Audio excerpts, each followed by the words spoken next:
নমস্কার বন্ধুরা, আজকে আমি নতুন কিছুর ভিডিও নিয়ে চলে এসেছি। আজকে আমি আলপনার ভিডিও শেয়ার করলাম তোমাদের সাথে। নতুন কিছু বললাম কারণ আমি আগে কোনোদিনও আলপনার ভিডিও শেয়ার করিনি। আগে কোনোদিনও আলপনা করিনি এমন নয়, আগে বহুবার আমি আলপনা দিয়েছি, কিন্তু সেগুলি ভিডিও করা হয়নি। আমাকে যে এই আলপনাটি করতে বলেছিল প্রত্যেক বছর পুজোতে, সে আর তার ভাই বোন মিলেই কাজ করে। এই বছর আমাকেও বলে তাদের সাথেই কাজটি করতে, কিন্তু পরে সে তার কাজের জন্য এই দিকে আর সেরকম সময় দিতে পারেনি। তবে কিছু কিছু জায়গায় সে কিছুটা সাহায্য করেছে আমাকে। আমি এই কাজগুলো করেছি। আর ঠাকুর ঘরের ভেতরে আর সিঁড়ির মধ্যে যেই ডিজাইনগুলো করা হয়েছে সেগুলি সেই বাড়ির অন্য একজন করেছে।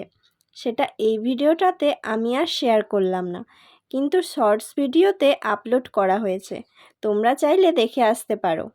এই আলপনাটি একটি বাড়ির মন্দিরে করা হয়েছে।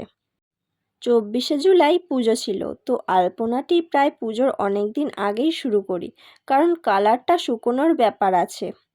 আর যেহেতু সেখানে প্রত্যেক দিন যেতে পারবো না, বা যেদিনই যাই না কেন সেই দিনের পুরোটা সময় আমি সেখানে কাটাতে পারবো না, কারণ আমার আরও অনেক কাজ থাকে বাড়িতে। আর আমাদের বাড়ি থেকে ওদের বাড়িটাও বেশ দূরে, তাই সেটা ভেবেই কাজটা একটু আগে থেকেই শুরু করি।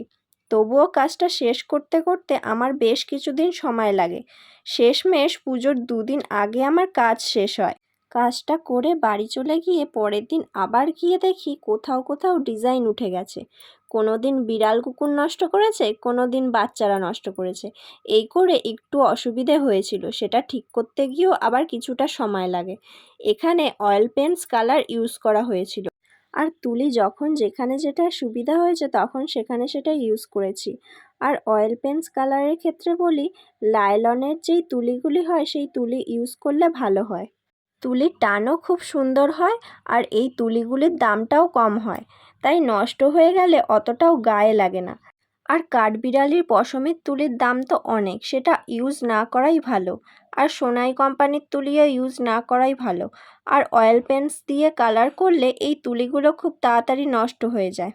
তবে ফেব্রিক কালার দিয়ে করলে কিছু হয় না, যদি তুলিটা ভালো করে জল দিয়ে ধুয়ে রাখা হয় তো। তো আমার এই নতুন কাজটি তোমাদের কেমন লাগলো অবশ্যই কিন্তু কমেন্ট করে জানাতে ভুলো না। আর দুর্গাপুজোর জন্য পাঞ্জাবি শাড়ি, বাচ্চাদের জামা, কুর্তি অর্ডার নেওয়া শুরু হয়ে গেছে। তোমরা যারা চাইছো অর্ডার করতে তারা তাড়াতাড়ি যোগাযোগ করে ফেলো। আর কালী পুজোর জন্য 14 প্রদীপ থালির সেটেরও অর্ডার নেওয়া শুরু হয়ে গেছে। তোমরা যারা অর্ডার করতে চাইছো তারা স্ক্রিনে দেওয়া নাম্বারে ঝটপট যোগাযোগ করে ফেলো।